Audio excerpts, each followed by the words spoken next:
for two. Kickers are extra, I give them the boot. Ooh, going for two. Sit back, relax while I grab me a brew. Ooh, now I'm reclining while putting my time and I'm ready to go. My spine is aligning and much my lineups, my bank account grow. I am so rich, but knowledge is all that I'm leaving it with. Ooh, listen to this. Multiple options, how far can I get? Ooh, DFS Dynasty redraft tonight, I'm not finishing last. I'm finishing past any and all, I am looking to last. What else? This spot is popping and I am so locked in and only opening the door when it is opportunity knocking. And all of these spots keep on talking and talking. So what are we talking? What kind of alignment? And running it deep, even players forgotten or came from the bottom or hitting that top end. And this spot is popping, yeah, this spot is popping. And woo, this is the armchair. Yeah, put up your arms, yeah, sound the alarm, yeah, yeah, yeah. Woo. What's going on, guys, and welcome to episode 357 of the Armchair Fantasy Show. I'm your host, of course, Geoff Lambert. You can follow me on Twitter at JeoffLambert77. Of course, we're live every Wednesday night on the Going for Two Live podcast network. We're on Facebook Live, Twitter, YouTube, Twitch. We got our own website now, goingfor2.live, has all of our audio and video content there. And, of course, we're on all major podcast networks as well. I see Jamie's already in the chat. What's up, Jamie? If you're currently watching this on YouTube, please hit that like and subscribe button to help us out. We finally got a little check mark next to our YouTube channel. We finally got to be partners after 8 years. Took us a while, but we finally got there. Look at us. Took us a while to get there, but we got there. Of course, that voice you hear is my co-host, Mr. Ryan Searfoss. What's up, man? Oh, dude, just glad to be talking football and get away from this last-minute wedding prep that's it's slowly killing me inside. Yeah, it's next week, right? Yeah, next Friday, dude, or next Saturday. Jeez, I better not get the day wrong. I'm not sure. Yeah, it's nice to be talking football and something I understand. Good stuff. All right, also joining us tonight, who's been on the show many times before. He hasn't been on in quite a while, though. Sam Holt, she is the illustrator and graphic designer for Matthew Berry's Fantasy Life. She also does their Fantasy Life podcast matchups show. You can follow her on Twitter at Samantha R. Holt. What's up, Sam? What is up, Geoff, Ryan? So happy to be back and always good to talk football with you guys. Absolutely, always. Absolutely. So the last time you were on, you weren't with Matthew Berry's Fantasy Life. So give us a quick rundown of what you do over there. You do quite a bit.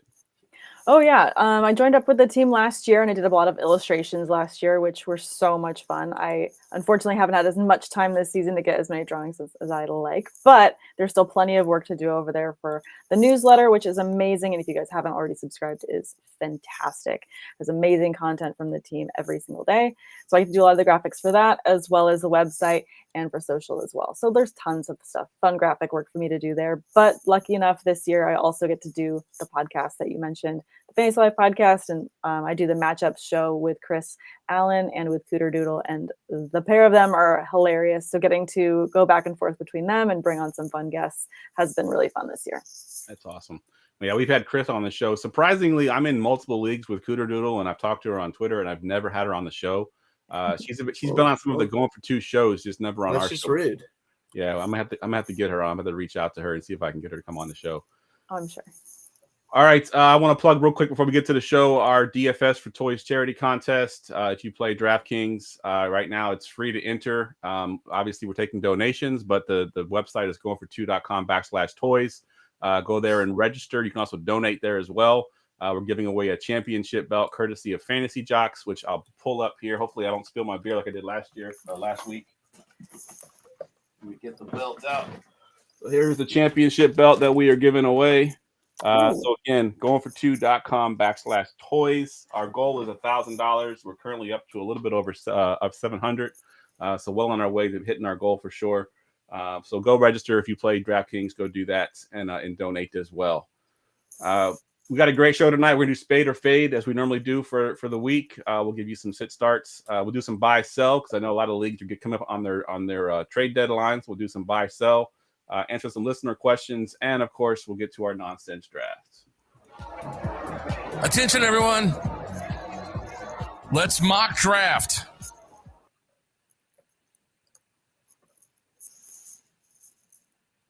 All right, so today we are drafting Spacecrafts, our own And we're going to assume that if we steal it, that whoever we steal it from is not going to come after us. So you don't got to worry about that. So, and as always, our guest gets the 101. So Sam, go ahead and give us your 101 here. When I saw this question, I was first so excited and then immediately scared until I saw the draft order. And I was like, yes, I get the number 1 pick. I can feel good about this. I don't think it's too crazy. And I think a lot of people will agree with me. Millennium Falcon 101. Yes. Yeah. Made the Kessel run in 12 parsecs. I think it's the best, best vehicle out there and the fastest one by far. It's a Swiss Army knife of a vehicle. I mean, I think it's fantastic. And I mean, even for missions or just for, rolling through the galaxy is a super fun one. So for me, I had to go Millennium Falcon. Yeah, that would have been my 101 as well. That's definitely the most well-known one. And I looked at a couple lists, online, and pretty much everywhere I looked online, that was the number 1 ship overall. It's the Christian McCaffrey of the strap. It is. It's a lock. It's not even fair. 100%. Yeah, I think my wife, who's not a big sci-fi movie fan, would probably know the Millennium Falcon. So if she knows who it is, it's kind of like football. If she knows who that player is, then it must be a good player because that's the only reason she knows it. All right, Ryan, you got the 102. It's so hard to leave the Star Wars world on this just because they just have so many just epic ships. And I know they've changed the name of it since then. I don't know what the new name is. It's just a bunch of letters and stuff. But Boba Fett's ship in the original Star Wars, Slave One. I love how it goes vertically. Or horizontally. He can just kind of see everything. It's very versatile. And especially like when it comes to like attacking and getting angles on things. I love it for a single person ship where if you have no friends, it's perfect for you. Yeah, that was on my list for sure. Slave One is, I didn't realize they changed the name. That's how I know. It was deemed inappropriate. Fair enough in today's world. All right, I got the 103, and I kind of had a feeling this one was going to fall to me because I don't know if anybody even thought of this one. But I'm going with the Star Wars spoof. Spaceballs, the Eagle 5, the flying Winnebago that can go up to amazing speed. Yeah, that one was one of my favorite shows growing up, and so I definitely wanted to make sure that I got that one. If I had the 101, it still would have been Millennium Falcon, but my 102 would have been the Eagle 5, the Winnebago from Spaceballs. No, that's a really good one. I like it. All right, Sam, back to you at the 104 here.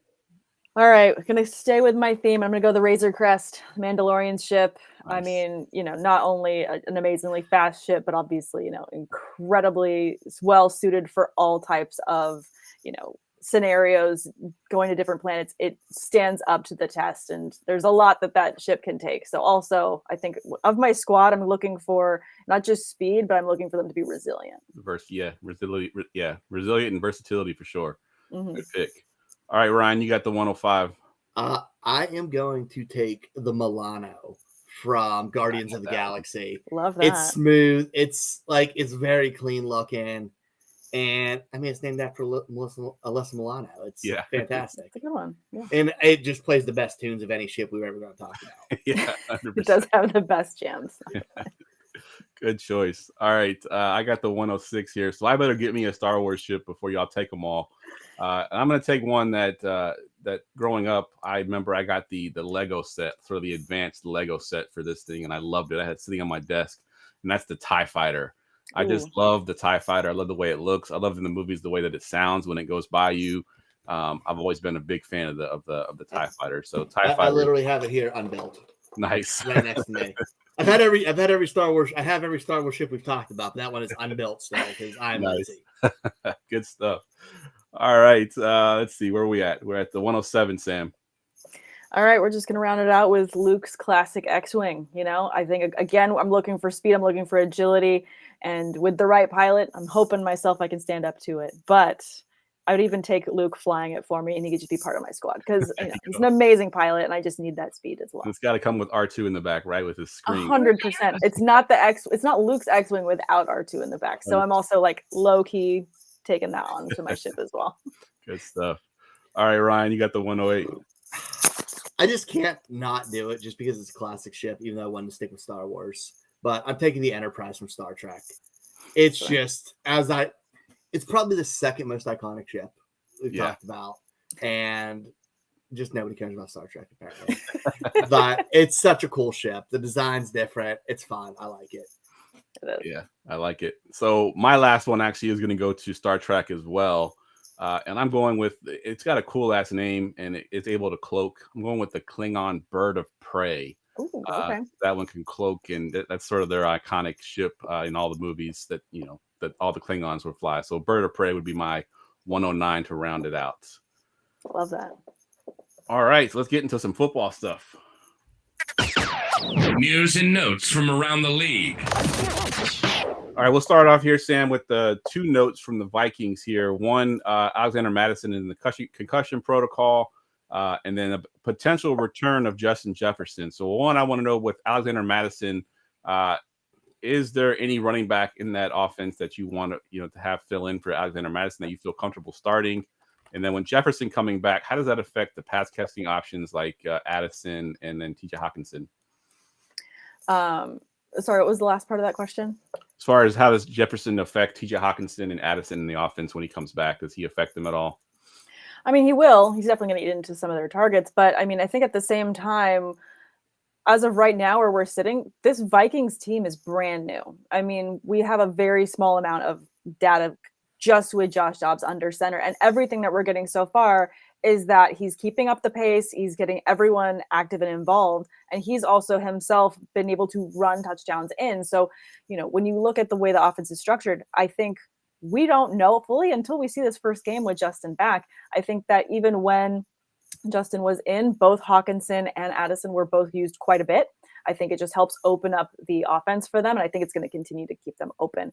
And, with the matchups coming up, this one in particular, surprisingly, I'm more excited to watch it now than I think I have before because the Broncos seem revived slightly, or somehow, Sean Payton has figured out the magical recipe to get Russ to cook properly. One of those things has happened, and this is going to be a really fun matchup. I think they'll be slightly more high scoring than we're really anticipating, because if Denver's defense is going to cause them any problems, they're going to want all of these weapons available just to confuse them quite a bit. So I do think that Jefferson, Addison, and Hawkinson remain, I don't want to say equal because that's not really the case, but everyone's going to remain involved.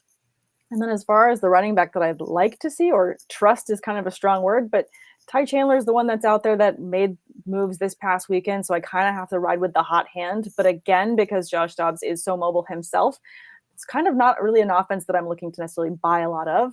I say that as I put in multiple Ty Chandler bids on my waiver wires this week. But that's because we're looking for a bright spot.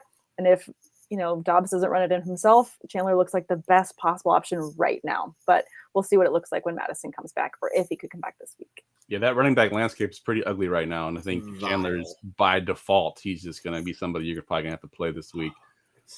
Ryan, what are your thoughts here on this offense? Jefferson coming back and Madison potentially being out.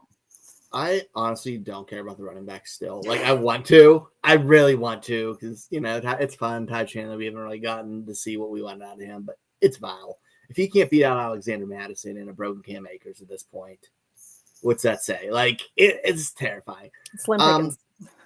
It is slim pickings. If you have to start him, okay, it's not great, but I mean, it's a body, so that's cool. As for the receivers, Justin Jefferson's gonna do Justin Jefferson. You're probably gonna have to start him anyways if you have him, but it might be a little slow start. But I think like Sam said, he opens up everything for everybody, and I think with how well Addison performed, it takes away a little bit of that, just hounding on defenses on Jefferson. Kind of makes his life a little easier too. So even if you see a 10% volume dip, which you're not going to see much more because he demands the ball, it might be better quality. So I'm fine with that. I love those other two pieces in the offense, and they're a team who still has to score a good bit because their defense isn't great. So they're going to have to throw. I'm cool with that. I love the receivers there, and obviously Hawk. Yeah, I think. And, by the way, the recipe for Sean Payton cooking, that was great.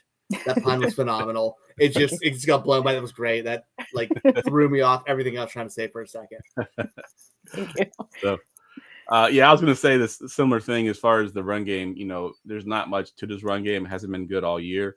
So I do think they're going to pass a ton, which is going to leave enough targets for Addison, for Justin Jefferson, for Hawkinson to all be viable. If you're starting them before, you're starting them after, you're not going to be benching Addison. I think the guys that suffer, the sort of ancillary pieces, the KJ Osbornes, those kind of guys won't be viable anymore. But I think the three top guys, Hawkinson, Addison and, of course, Jefferson will all be still viable.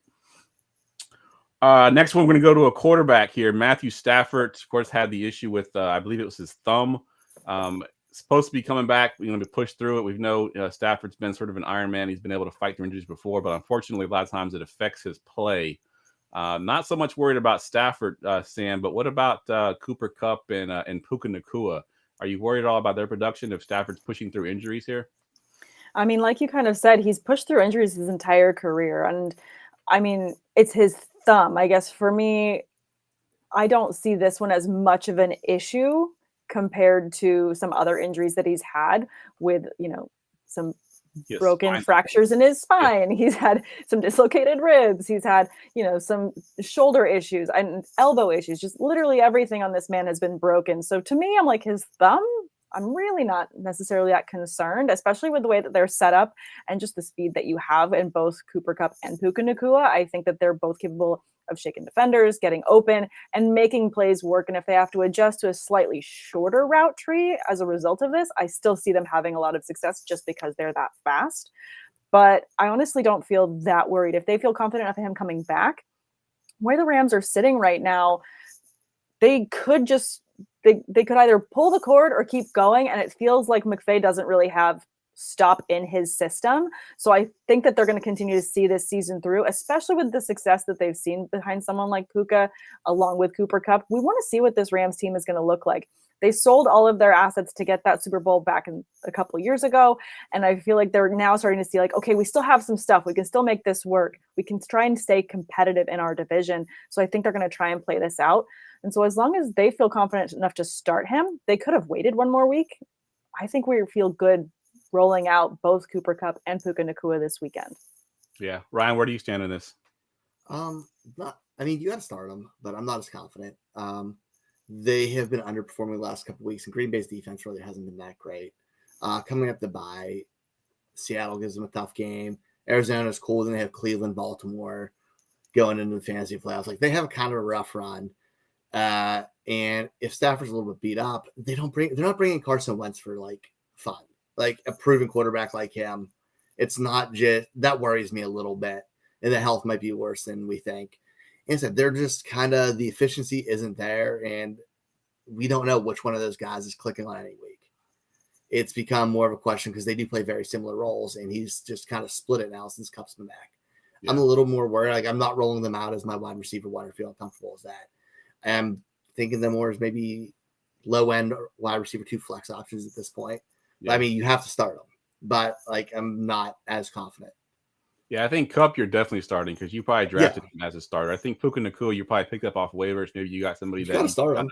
Yeah, the way he's been playing, you still got to start him. I think you still put him in there, especially like Sam said, if they're starting Matthew Stafford, they have the confidence to start him. Then we should have the confidence to play the guys around them until we see otherwise.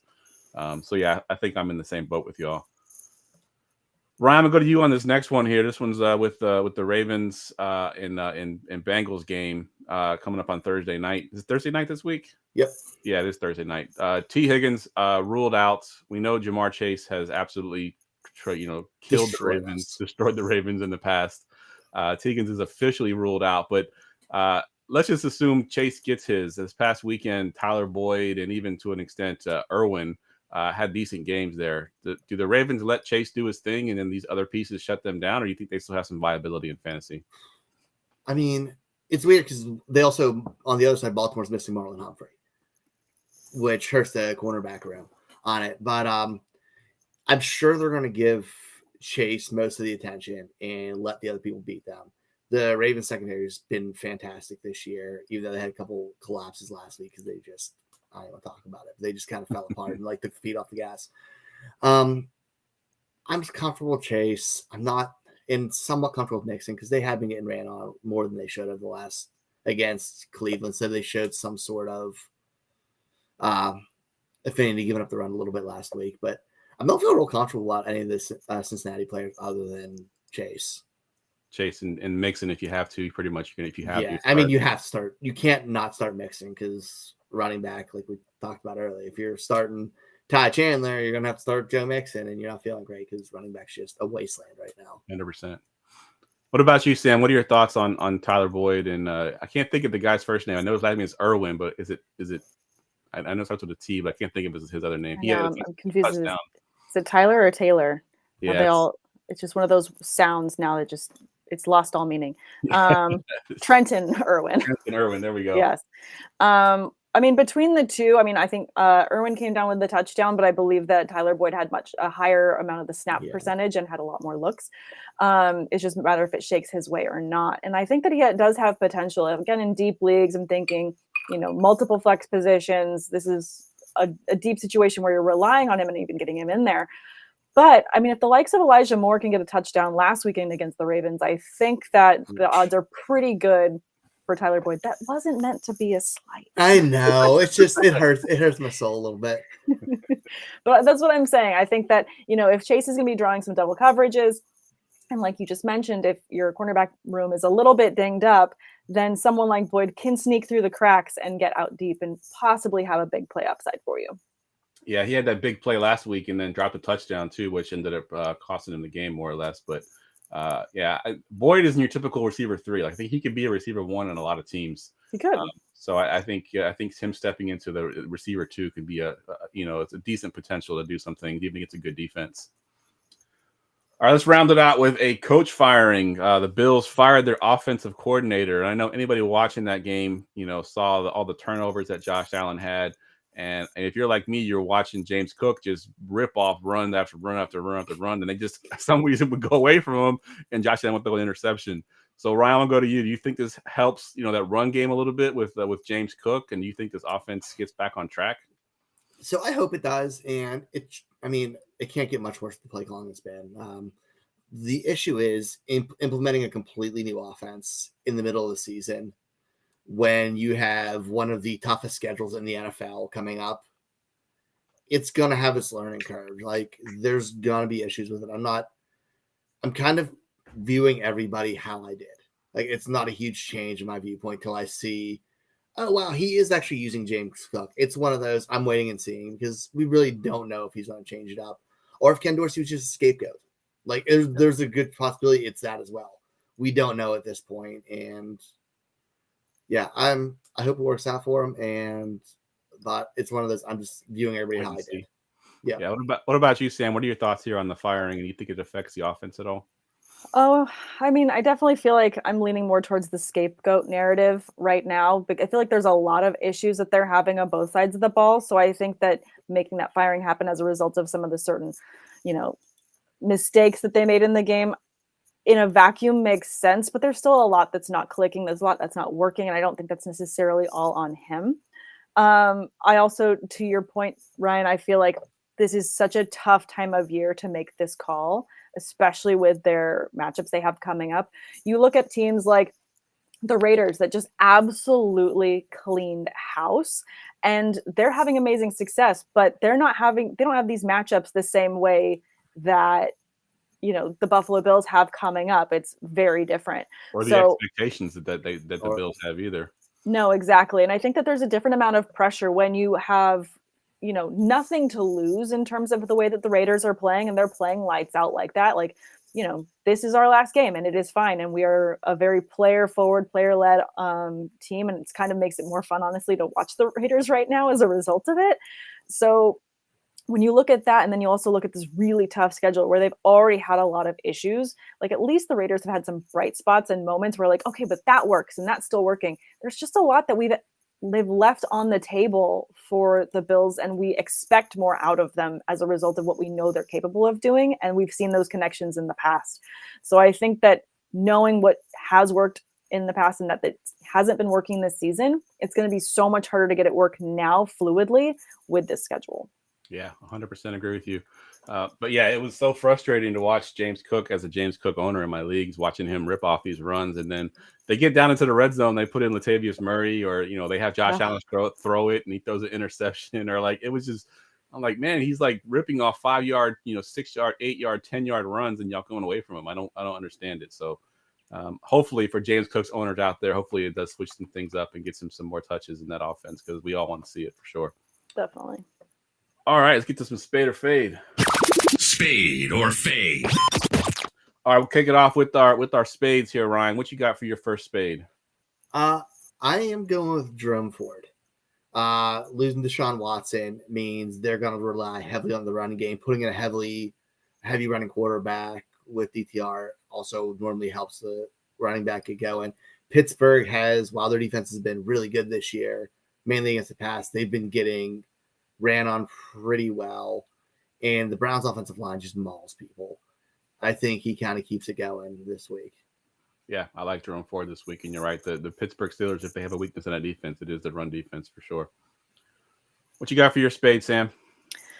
Ooh, and the spade is like your must start, right? Yeah, your start. Yep.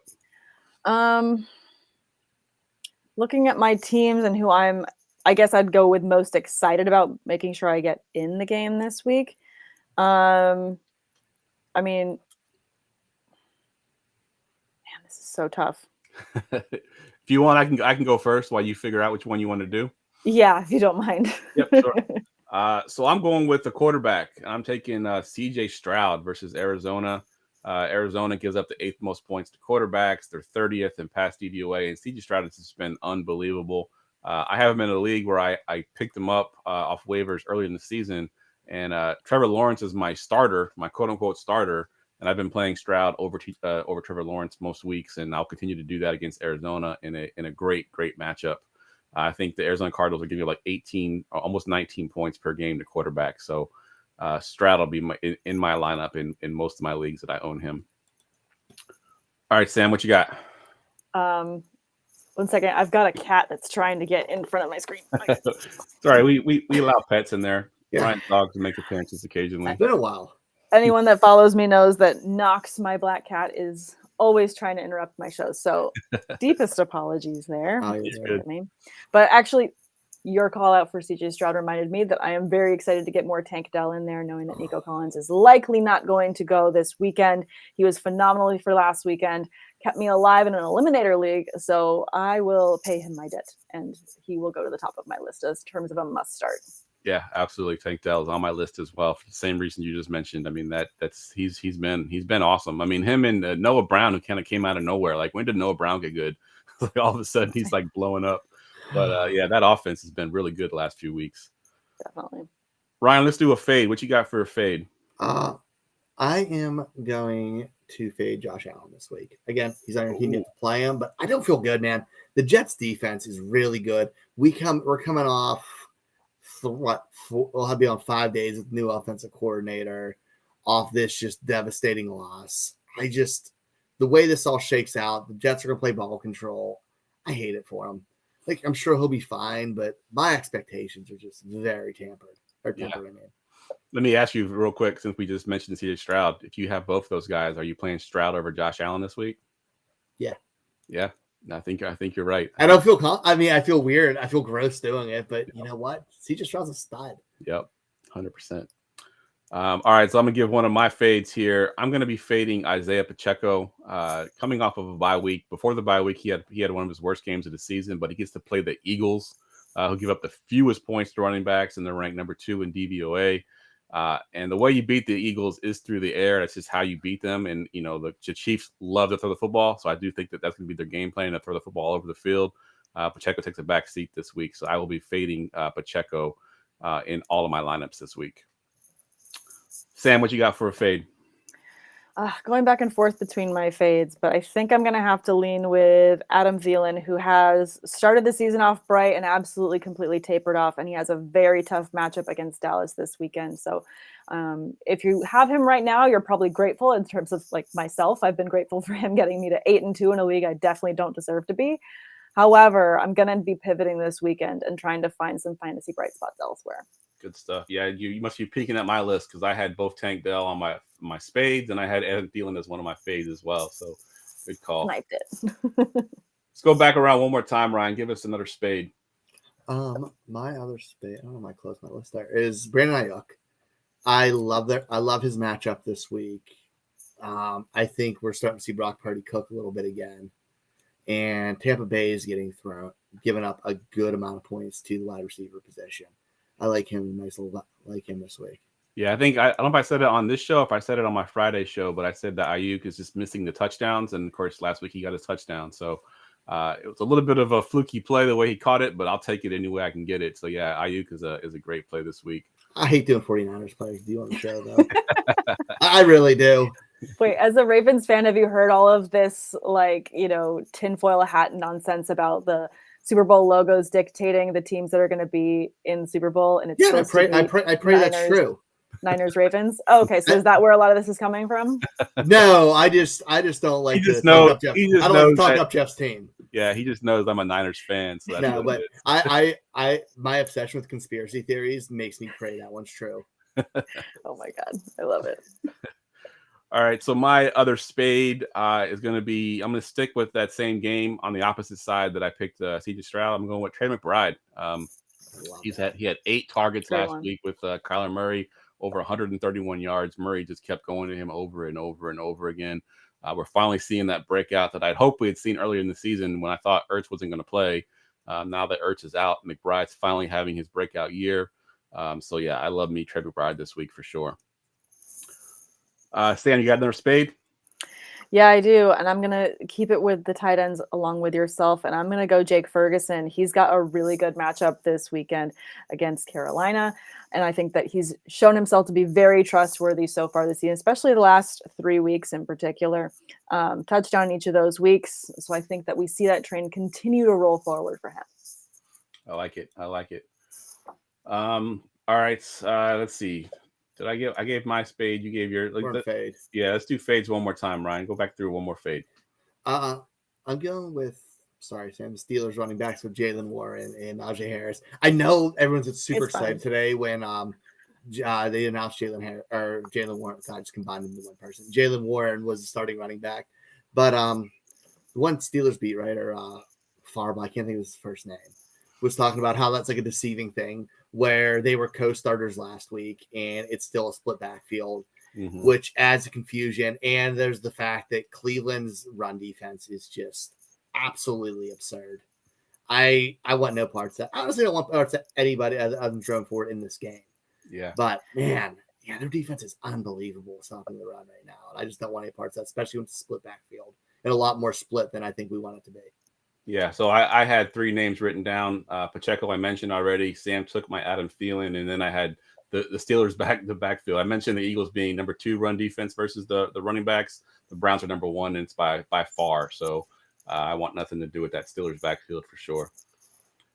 Sam, I don't want to do with it either. Yeah. I'm good. Yeah. I think to your point, though, about the way that they made that announcement, and I think it's more of like a shell game a bit for Mike Tomlin right now with the running backs, especially going into this matchup. It could also be considered, I don't want to say load management because that's not really the right term, but if we don't see a lot of Najee Harris in this one, I think it's for his health and well-being, because the type of style runner that he is not going to lend itself well against this defense. And I think in order to keep the future of him healthy, it's going to make more sense to have someone like Jalen Warren go for some of these short yardage plays. And really the way that they're going to have to play this one is going to be through the air, and that's going to be really brutal. So I think that they're going to try to buy time with Warren, and that's probably why he's going to see this field more. So if anything, this announcement is more setting up so that they don't have to answer the question next week of what happened to Najee, why didn't you play him as much? They're like, no, we're going to give the start to Warren this week. And I think this is really much more of a situational move than it is a longevity move for the running backs. There's also the fact Tomlin has never told the truth in an interview in his life, or given he's never given a definite answer. You don't love my coach? I love my coach. No. I love the fact that he never tells people anything. It's hilarious. And every time I enjoy his interviews thoroughly, but he never tells anybody anything. Which makes this even scary. I know, but that's what makes this comment even weirder. We're tinfoil hat in this one too. Let's go. You got one last fade there, Sam? Oh, I could spike it back your way and say I don't want any of your Ravens running backs. That's fair. Yeah. Especially in this matchup, I think that the way that the Ravens will play the Bengals is probably going to be through the air, and I think that this is when I actually like Zay Flowers a lot in this matchup this week for that reason.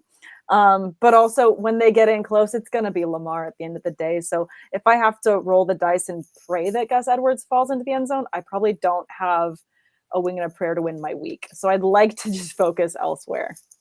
Fair enough. Yeah. Gus loves falling into the end zone. It's the rest of the carries for Gus that scare you. Yeah, 100%. All right, that wraps up our spade or fade. Let's get down to our underdog pick'ems of the week. Prop bet of the week. All right, pick'ems of the week is brought to you by Underdog Fantasy. Check out their industry-leading best ball leagues, huge tournaments, private leagues, and pick'ems, which we're about to do now for every major sport.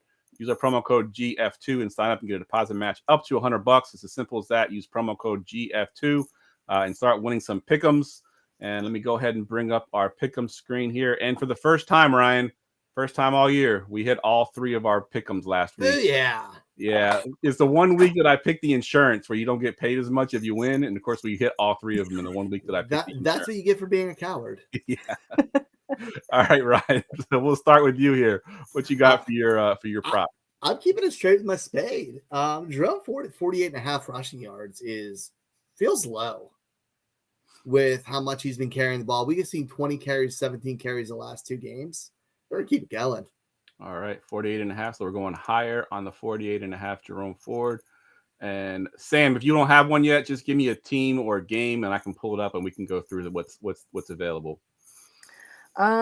Sure. Let's go over to that Texans game, and I want to just take whatever the over is for CJ Stroud this week. All right. So I thought you were going to say Tank Dell. I thought you were doubling down too. Yes. Well, can we combine them? Can we do both? Sure, we can go. We can do 4. Let's do 4. Make it a 4-legger. Yeah, let's get fun. Let's get weird. Oh, they don't have CJ Stroud on here. They only have Tank Dell. Well, let's go with Tank Dell then, because I like the higher for him as well. All right, higher at 52.5. We're going to take the higher on Tank Dell. And I'm going to be going to my 49ers. And I'm going to take the higher on Mr. Brandon Ayuk at 65.5 rushing and receiving yards. I don't know why they put that in there, but I will take the higher on that. I do think he gets loose this weekend and has a couple big gainers, so I will take Ayuk. So that's it. So to recap here, we got Jerome Ford. We're going higher at 48.5 rushing yards. We're going higher on Tank Dell at 52.5 receiving yards. And we're going higher on Brandon Ayuk's 65.5 rushing and receiving yards. Let me drop my my $5 on that. And we'll keep it standard this week. I know I'm not going to take the insurance. I'm not going to chicken out this week. No being a coward, dude. All right. And there we go. Picks are in. Now let's do some buy or sell. What you gonna do? Buy or sell? All right. As you may or may not know, a lot of deadlines are coming up here for trade deadlines. I know Sleepers, I think, was this week. I think ESPN's is coming up in a week or so. So we're going to look at some guys that we're either buying or selling before the trade deadline approaches here. And Ryan, I'll go to you first here. Give me one of your buys. I'm going back about how Sam was talking about Denver kind of starting to heat up earlier. And I'm going with the true engine of that offense, and that's Javonte Williams. Since they've been doing good, we've seen 15 carries, 27 carries, 21 carries, 4 targets, 3 targets, 4 targets. He is getting involved, and he is the catalyst of that offense. And if they're making a run down the stretch, them winning with him doing well just shows that's how they're going to do it. Yeah. Yeah, I like Javonte Williams a lot. I actually sold him in one of my leagues. I just couldn't no longer be patient with him anymore, and I sold him. But I ended up getting Nico Collins, which I'm still happy with. But Javonte Williams has been an absolute beast the last couple of weeks.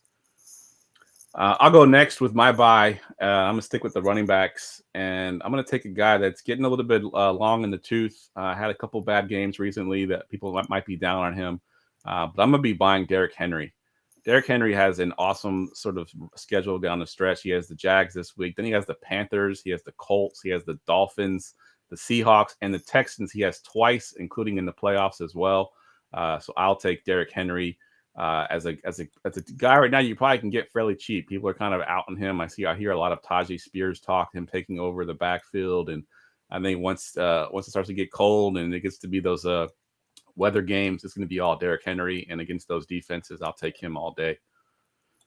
Sam, what you got for your buy? Love the Derrick Henry one. That definitely was going to be mine. Okay, so it's looking like this is probably talking into some of the other stuff that we're going to talk about later, but Michael Thomas is not looking good after that injury this weekend. So I'm actually buying more Chris Olave wherever I can get him.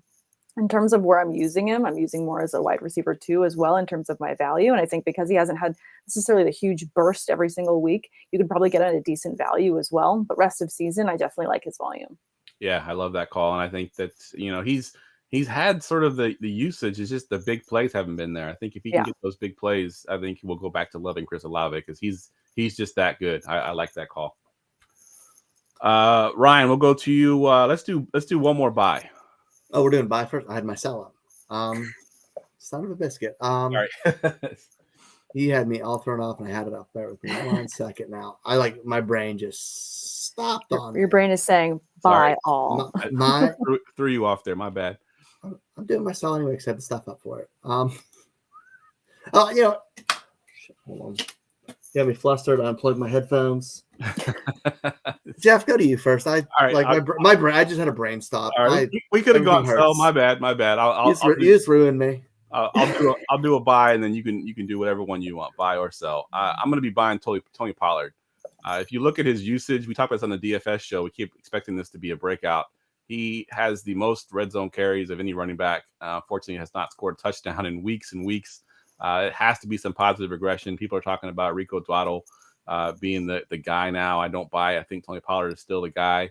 And I do think that Dallas down the stretch will finally find a way to get him into the end zone. And I think if you can get him at a cheap price, I'll take Tony Pollard, especially in the running back landscape that we have right now, being as tough as it is. I think Pollard is a good buy right now. All right, Ryan, are you ready now? Yeah, I'm buying Garrett Wilson. I think because of lack of touchdowns, we've kind of dipped on him a little bit, but he's still getting heavily targeted. And if there's that slight chance Rodgers comes back, that could change. I know it's a long shot, but you know what? He's still playable. He's still getting more and more involved in the offense. I think Zach Wilson's getting a little more confident, but I love the volume we've seen the last 4 weeks. Target monster. It's just he's a target monster. We've seen over 80 yards 4 weeks in a row. It's just he hasn't gotten in the red zone. But you know what? That's really startable, and you could play him as a nice floor play with you toss a couple touchdowns in there, especially when you have some shootouts coming down the stretch in the playoffs with Atlanta, Houston, Miami, Washington in the fantasy playoffs. Dude, he gets in the red zone a couple times. He blows up. Yeah, 100%. I love it. Sam, I'll give you the option to do a buy or a sell, whatever one you want to do. Yay, I have a buy ready. I'm excited. Okay. I'm going to go with Rachaad White as a buy. Outside of this weekend, so I'll put a little asterisk on it. Obviously, against the Niners, this is going to be a really tough one for him to show up. But I think for that reason, you could actually sneak him away from somebody who's nervous about the matchup this weekend. And if you're in a situation where you're like, I can stand to not have him be his best this weekend, then you can get some good value here because then he's got the Colts, the Panthers, Falcons, and Packers. And then Jacksonville, that's just not been consistent in terms of their defense as well. So I think that he has a really good playoff window as well. And he's been on a bit of an uptick in terms of how he's performed. Beginning of the season, he didn't have much of a bright start, but these last 4 weeks, he's really rounded it out well. Yeah, 100%. I agree there. We call him ETN Light on the DFS podcast because I like that. He's been getting a ton of work in both the passing game and the running game. He's getting like 80% of the snaps right now, so he's been a beast lately. So I love that one. All right, I'll kick off the sells here, and I'm going to be selling Saquon Barkley. If I can sell him on name value, this offense is not really that good, and it's a lot of 3-yard carries for Saquon Barkley. I mean, he's probably going to break one here and there, and you're just not going to know when that's going to happen. He's going to kill you otherwise. And his playoff matchups are the Saints, the Eagles, and the Rams. So a pretty brutal matchup run there for the playoffs. So if you can sell Barkley on name value, I would try to get out of Barkley right now if you possibly can. All right, Ryan, now you got your sell. Yeah, I'm selling him. It's a guy I like, but I'm selling while the iron's hot after 2 good games. I'm selling Ramondre Stevenson. I just don't trust this Patriots offense. I know he's had back-to-back good games where he's finished top 20, but it's too inconsistent. They don't fully trust him, or they're not trying to win. I don't know what the hell's going on. But I'm trying to get out from under it while I can and maybe get good value out of them. Yeah, as a reminder, too, as an owner, too, they're using Zeke more and more, it seems. Like, he seems to be getting a lot more run lately, so he's really hurt me. The fact he went from 9 carries to 20, like, it's just inconsistent. Like, last week was an anomaly from this entire season. I don't know why, but I'm going to try to sell him while I can on it. Yeah, I agree there. What about you, Sam? I'm going back and forth on mine because I feel like he's already petered out. But as much as I can try and get something for this guy, I'm going to be selling Jacoby Myers. I'm like I said, I'm excited about the Raiders offense. I think there's a lot of upside. However, again, this being a player-led team at the first and foremost, Devontae Adams is going to continue to eat. So I just feel like the days of trying to get the ball spread evenly are kind of behind us. And then especially going into the rest of the fantasy playoffs, I don't necessarily love the matchup this weekend against Miami. Chiefs coming up. I'm just seeing that it's going to start to continue to peter out. I don't think there's a lot of continued boom upside for him. Yeah, I agree. I think quarterbacks kind of hurt him as well. So yeah, good call.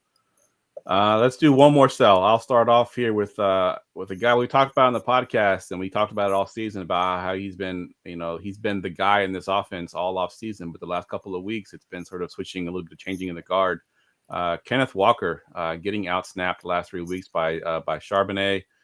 It's a little bit overplayed because it's more 50-50 than anything else. He's not being outsnapped by a ton. It's like 49-51. It's like really close, but even close to 50-50. On Kenneth Walker, if you can get a good haul for him, because he's still ranked pretty high in most fancy rankings, if you could sell him a little bit and see what you can get for him, I'm okay selling Kenneth Walker. Even if you sold Kenneth Walker and got Zach Charbonnet and got something else on top of that, because of the way that they're ranked currently, I think Walker is quite a bit more valuable. So he's somebody I'm trying to sell right now. I'm not going out of my way to try to sell him. I think he'll be fine. But if I can move him for a pretty good package, I think I'm trying to get rid of Walker right now. I like that. Ryan, you got another sell? Yeah, I'm selling the tandem of the Rams wide receivers. We touched on it earlier. I have that issues with, I don't know who's getting the ball. I don't feel fully confident all the time. I think both have enough people who like them where you can get somebody to pay you something good for them. And even like we talked about Chris Olave as a buy earlier. Like, there's a chance you can trade Cooper Kupp for him, and I would feel much more comfortable because he's getting the ball more. Like, I think you can buy a good player for either one of them and be happy and be a little bit more confident on a week-to-week basis, consistently wise. I like it. Sam, you got one last sell here? One last sell. I don't know that I do. I mean, I was kind of thinking this might be too spicy of a take, but I'm looking to, and this again completely depends on your league. I have a dynasty league that I'm in right now where we have a lot of different types of assets. So we've got draft picks, we've got lots of different capital to trade, and going into next season and trying to finish this year strong, I've got Sam Laporta, who's been fantastic for me in the tight end position. So I might move to trade Travis Kelce and get me some draft picks. And I actually think that could work well for rest of season 2 with just how up and down his play has been. Yeah. I just think that right now I still have value for him on name alone. And specifically in Dynasty, I could get a lot of assets if I'm in the need of a rebuild or if we need to reshape my team going into next year. I think it could be I kind of like good that value. I weirdly support that. Like, this has been, I want to say a drop off because he's still Travis Kelce. He's still Travis Kelce. But like, it's a drop off, and he's 34, about to be 35. But there's one caveat to all this that you're not considering is Taylor Swift's concert will be over with next year, and she'll be able to go to all the games. Have you seen his splits? Next year will be better. Yeah. But yeah. Get all the games next year. Yeah, and she's on her world tour right now, so she's not going to go to any games. Yep. This weekend, they've got Philly, and that's going to be tough because apparently both parents are going to get to meet this weekend, and that should be fun. However, I don't know that he's going to necessarily have an amazing week rest of playoffs because they're going to have a tough matchup against Buffalo. New England defense still going to put up some sort of fight left in them in week 15. The weeks that should have better output, but I think are going to be better for other players would be against the Raiders and the Packers. But this weekend, I'm kind of on a mixed feel 50-50 on whether or not I think Kelsey's actually going to be able to show up against the Eagles. Yeah, good point. All right, let's get to some listener questions. Go ahead. Ask me anything. All right, we'll just alternate these ones. We'll start with you, Ryan. This one's from Cleedy on the Discord. It's a sit-start question. He wants to know, in his flex, full PPR, Deontay Johnson or Zay Flowers this week? This week, I'm going Zay Flowers. She talked about that earlier with how this is probably going to be more of a passing game, and for Baltimore against Cincinnati has to be a little bit more of a shootout. The Browns are just a nightmare matchup for anybody. I don't see myself wanting to bench Deontay in any situation because he's a target monster, but at this point in the season, there's a good chance you're playing for upside, and I'm going to leave with Zay. Yeah, I think I'm with you 100%. I think it's very close. I almost said the opposite. Like it's close for me. It is very close, and he must have a pretty good team to have to bench one of these guys for sure. Because I think both guys in most lineups that I'm playing in, I'm trying to play both of them. So I don't know who he's playing over one of these guys, but I think I'm going Zay Flowers as well for the upside. Yeah, I think I'm going to have to lean Deontay and not be a homer about it. But again, like I said earlier, I do think that it's hard. But I think that the Steelers, in order to win, they're going to have to win through the air in this one. And for that reason, I think that Deontay holds value a little bit, just a slight bit more than Zay Flowers. Fair enough. All right, Sam, this one's from AD99 on Discord. Rest of season, full PPR. He wants to know, do you want Olave or Javonte Williams? Two guys we just talked about on the podcast tonight. We did, which is kind of a little bit of a mixed bag because we're looking at a receiver versus a running back in terms of rest of season. So I have much different upside. I think I like the upside for Javonte a little bit more, just in terms of the fact that he's also involved in the receiving game as well. So you've got a little bit of a bump there. So PPR, I like that a lot. I did also mention earlier that with Michael Thomas likely to be out for a significant number of games, Olave is going to have an amazing workload. However, he's had decent work, but like you mentioned earlier, Geoff, he hasn't had those really big plays. And I just don't think that the quarterback play is there to give him the big plays. He's going to have volume, but you're not going to have those big plays, those big breakout moments. And I think that Javonte's still got enough left in the tank and in the schedule to give you some of those big plays. Yeah, I think I'm agreeing with you there. Javonte Williams has had just a huge workload. Just his floor alone, I think, gives you enough. And then you have the big plays and touchdowns to go along with it. Definitely. Next one for you, Ryan. This is a trade offer here. Devontae Adams for Olave. Once again, mentioned Olave and Kincaid. And I put the whole chat there because I wanted to make sure that it was redraft because that might change your answer. So it is redraft. And if he gives up Kincaid, his other tight end is Mark Andrews. So that might affect your opinion there. Okay, honestly, I'm probably keeping Olave and Kincaid. I like the idea of Olave getting heavily targeted more. I don't know how long this Raiders thing's going to last, like how much they're going to keep winning on emotion. And similar to like we talked about Jacoby Myers earlier, there's a lot of question marks to that team the whole way around. And Kincaid's heating up at the tight end position. He's just slightly moving up every week. I think he's the second best target in that offense. And maybe there's a chance their new offensive coordinator can put him in. And I'm comfortable starting him in most weeks, which, yeah, you have Andrews, but it's still nice to have it. Maybe you can move it to something a little bit better. Yeah, I think I'm with you too. I think I actually had on my fade list. We didn't get to him, but I had Adams as one of my not my fades, my sells. Trying to sell him for the end of the season. I just think quarterback play is tough. He's getting targets. He's not really putting up points though because their offense hasn't really been great. Him and Olave are 0.1 fantasy points a game apart. Wow. And you're giving up a top 12 tight end for that difference. Yeah, I agree. I think I'm staying. All right, Sam, this next one's for you. This is another trade offer. This one is DeAndre Swift and Josh Downs, and he's getting back Jahmyr Gibbs. It's a 10-man PPR with 2 flexes. So again, it's DeAndre Swift and Josh Downs for Jahmyr Gibbs. Okay, DeAndre Swift, Josh Downs for Jahmyr Gibbs. I love me some Jahmyr Gibbs. I got way too much of him in this offseason, and when he got hurt, I was crying quite a bit.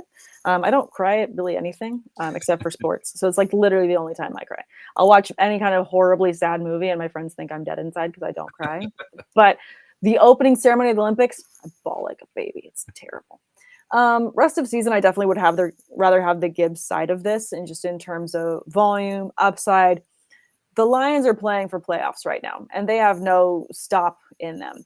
What's great, I think, as well, is because David Montgomery is back, it's going to help him not to have to shoulder the entire run game on his own. So you're going to get much more balance, especially in PPR formats. He's going to own the middle of the field and all of those targets. Montgomery's likely to be the one that falls in the end zone and short rushing yardage as well. But I think that Gibbs still has really good value and volume heavy enough in the middle of the field there with his reps to keep him very fantasy relevant, valuable, and has best upside, I think, compared to the other two.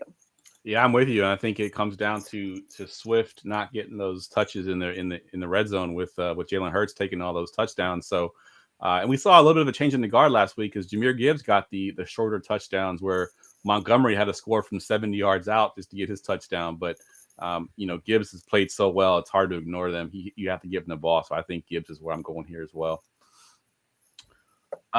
We got a dynasty question here. I'm going to give this to both of y'all, but we'll ask you first, Ryan. Are you buying or selling Bryce Young in Dynasty? Father Dynasty is asking the question here, and he's got him on a roster, 10 team, start 9, super flex, PPR. Are you buying or selling Bryce Young right now? So if you have him on your team, I don't think it's that sell at all because you're selling low. There's not a single person out there who has confidence what the Panthers are doing.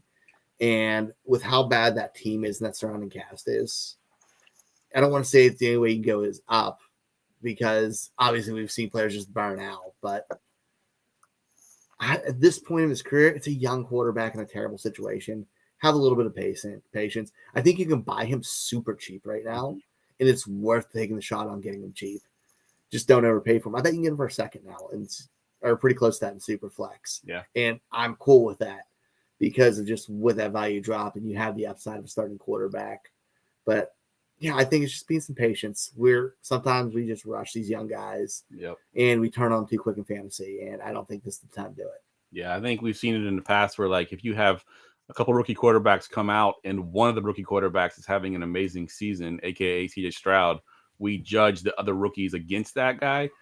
We had a couple years ago with Justin Herbert when he came out and had his amazing season. We compared the rookies to Justin Herbert, and that's panned out a little bit differently. So yeah, I think I'm with you. What about you, Sam? What are your thoughts? What's that? They have $57 million in cap space next year. They can make some moves. Yeah, they have nothing around him right now, so it's hard for him to be good with nothing around him. Sam, what are your thoughts on Bryce Young? Buy or sell? I mean, to your point, Ryan, I don't know that you're going to have a lot of buyers. So I don't think that this is exactly the time. I think this is a wait and see. This is not a wait with confidence, though. I mean, yes, they do have cap space. They have 6 picks next year. They don't have a first-round pick, though. So could they make some moves in order to grab a first-round pick? I'm not sure they have the equity for that. So this is going to be a slower rebuild. Thankfully, you're in Dynasty. So in Dynasty, you can wait and you can play the slow game. And if you're in a 10-team league, there's going to be other quarterbacks to go around that you can actually afford to wait on someone like him to be coached, not only coached up, but allow that team to build and get some more assets to make him more viable. Because he did show amazing connection with the likes of Adam Thielen, who had a little renaissance earlier this season. So he can do the right things, but it's having the right equity behind him. So I think that you should be in a position where you can maybe make other moves for temporary, if you're looking to make the playoffs or make a win for this year. There's other moves you can make, and no one's going to really want to buy Stroud from you anyways.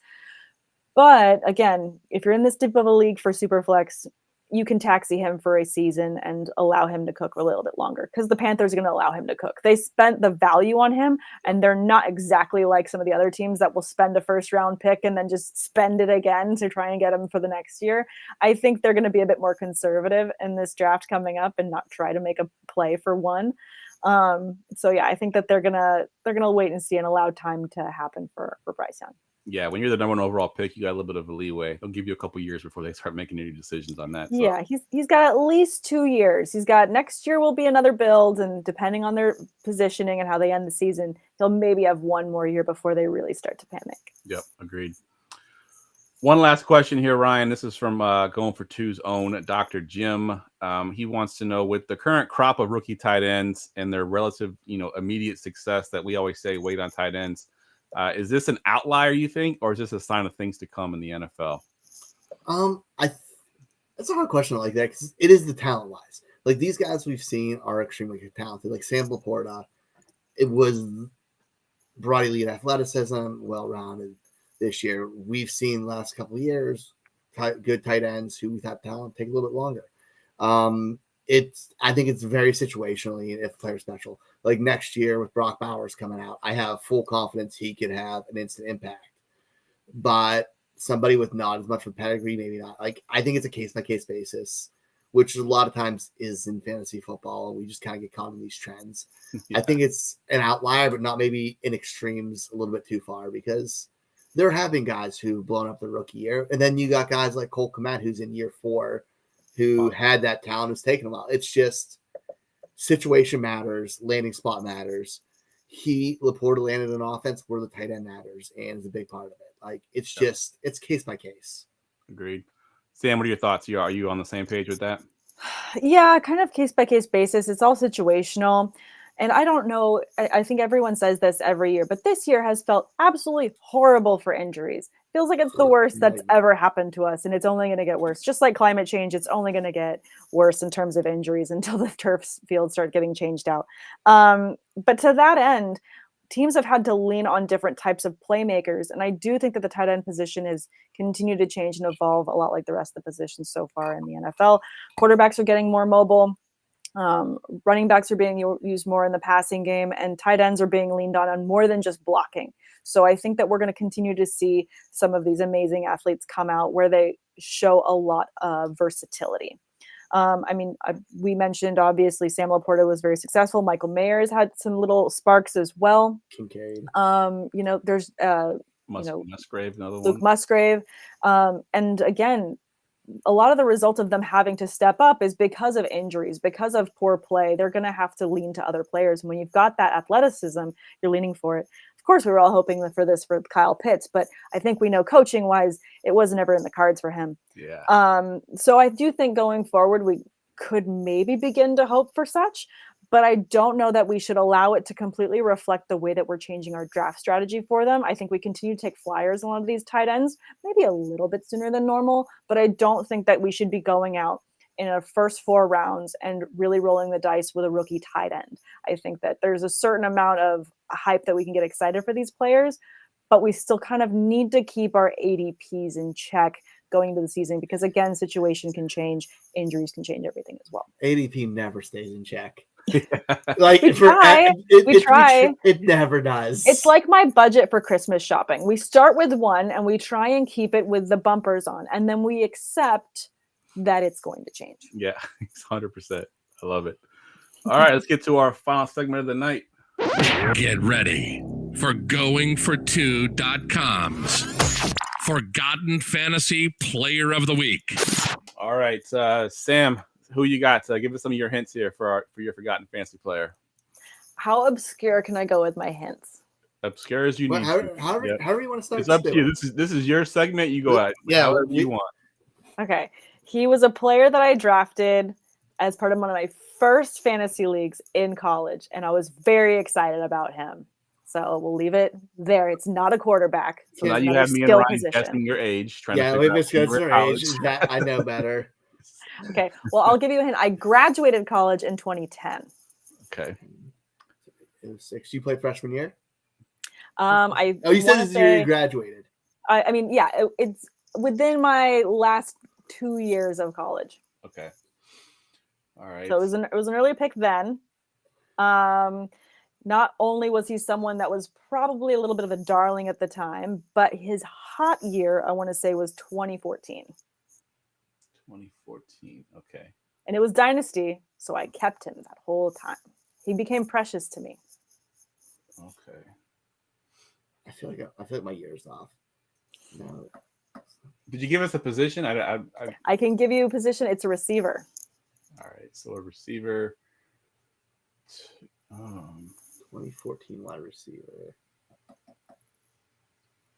His quarterback, amongst other quarterbacks of the same team, likes to jump around to different teams to try and find other goodness. quarterback that likes to jump around, or that was Well, it sure felt that way. They seemed really upset with the team, and they're like, "All right, now we need to part ways. I'm going to start fresh elsewhere." okay. That should open some doors up. Because I was thinking Fitzpatrick, but he's always been forced out. He's never been like, I want to go somewhere else. Yeah, maybe quarterbacks that Pierre Garcon. no. I'll stick with the quarterbacks because I think it's going to help you with this receiver. Their quarterbacks have been a little bit of a flair for either the commercial or the dramatic. Oh man, Steve Smith. Should I narrow it down a little bit more? Deshaun Jackson. No. All right. Yeah, give us Santana some more. Moss. No, not Santana Moss. All right, let's help you with the division. We're looking in the NFC North. NFC North. Quarterback that wanted to jump around to other teams. We're talking about his receiver. This was a favorite guy of his. Not Randy Moss. No. That's Brandon Marshall. No. Oh, that's not. That was the first person I was going to guess, but he was I'll help a because he little was bit on my more. fantasy teams in college. Yeah. He's a Packer. A wide receiver favorite of a Packer quarterback. Jordy Nelson. Oh, there we go. I love Jordy. I love me my Jordy Nelson. He was fantastic for me. Staple on my team. Such a staple, such a stud. The drop off was quick and harsh, but when the rise was nice. It was. The Yeah. dramatic quarterback thing is a great hand. It just really threw me off. It did throw me off. Yeah, that's. Hey, But Brett it's Favre's true. commercial and You're right. Aaron Rodgers is quite dramatic. You're 100% right on that. 100% right. Great one. I love it. I love it. Fun. All right. Well, that wraps the podcast up. I want to thank you, Sam, for coming on. I know we had some issues with some scheduling that we had to reschedule you, but I'm glad we were able to put you in. As always, great to have you on the show. If you wanted to quickly plug your Twitter handle and anything that you're working on over at Fantasy Life. Awesome. Thank you guys again so much for having me. I know that scheduling this time of year is brutal, but I so appreciate you getting me on. It's always so much fun getting to talk shop with you guys. And I don't know, you guys just make me so happy. It's always a smiling day when I get to record with you both. But yeah, if you guys want to check me out, I'm at Samantha R. Holt on Twitter and at Sam_awesome on Instagram. You can find all of my stuff over at fantasylife.com, not only just graphics and illustrations. Make sure that you follow, like, and comment on all of our fun podcasts that we drop every week. I'm on the Matchups episode, which drops every Friday. We record on Thursdays and we break down 4 amazing matchups with a lot of fantasy potential and a lot of fades and starts that you must make sure you pay attention to every week. Good stuff. Ryan, what you got going on? Twitter Fox534 here Wednesday nights over the Rookie Big Board, Dynasty Big Board podcast Wednesday mornings. I'll be off the next week or 2 here, so I'll catch y'all after that. Thank you. But yeah, same old other than that. Next time y'all see Ryan, he'll be a married man. Oh. All right. As always, guys, you can follow me on Twitter at Geoff Lambert77. I wanted to plug one last time our DFS contest, goingfor2.com/toys. Like I said, we're trying to raise at least $1,000, and I'll go on a shopping spree, and we'll donate a bunch of toys to Toys for Tots. So please, if you play DraftKings, even if you don't play DraftKings, you just want to donate, you can do that at goingfor2.com/toys. For Sam, for Ryan, I am Geoff, and we will see y'all next week.